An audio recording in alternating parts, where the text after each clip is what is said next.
పాకిస్తాన్ ప్రధాని షహబాజ్ షరీఫ్ మంచి కామెడీ చేశాడు. ఇదేంటి అంటే మనం బేసిక్గా మన సినిమాల్లోనే చూస్తుంటాం కమెడియన్స్ని. తర్వాత ఈ మధ్య రాజకీయాల్లో కూడా చూస్తున్నాం కేఏ పాల్ లాంటి వ్యక్తుల్ని. యుద్ధం నేనే ఆపాను, పాకిస్తాన్కి వెళ్ళాను, నేను లేకపోతే యుద్ధం ఆగేది కాదు, ఇలాంటివన్నీ చెప్తుంటాడు. సో ఓవరాల్గా ఇప్పుడు షహబాజ్ షరీఫ్ కూడా అలాగే మంచి కామెడీ చేశాడు. ఏంటి అంటే పాకిస్తాన్ శాంతి కాముక దేశం అంట, పాకిస్తాన్ శాంతిని కోరుకునేటువంటి దేశం అంట. సో ఎప్పుడూ శాంతిని జపిస్తూ ఉంటుందంట.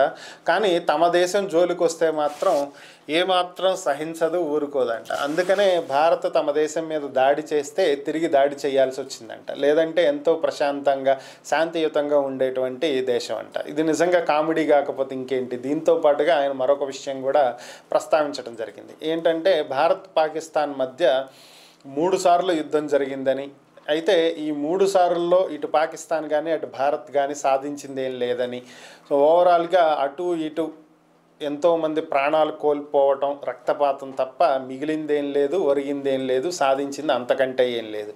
ఎందుకంటే సాధించేదాకా అసలు ఆగితే కదా. 4 రోజులు యుద్ధం జరగగానే పనికిమాలిన అమెరికా వచ్చి తలదూర్చి సీజ్ ఫైర్, శాంతియుతం అని చెప్తుంది. వాళ్ళు మాత్రం సంవత్సరాల తరబడి యుద్ధాలు చేస్తూనే ఉంటారు. సిగ్గన్నా ఉండాలి ఆ దేశాలకి. సో ఓవరాల్గా ఈ పనికిమాలిన వెస్ట్రన్ కంట్రీస్ జోక్యం వల్ల ఇది ఎటు తేలకుండా ఉంది. లేదంటే ఈ పాటికి ఎప్పుడో పీఓకే అటో ఇటో తేలిపోయేది. అటు తేలే అవకాశం లేదనుకోండి, ఇటు తేలి ఈ పాటికి ఎప్పుడో భారత్లో కలిసిపోయి ఉండేది, భారత భూభాగంగా.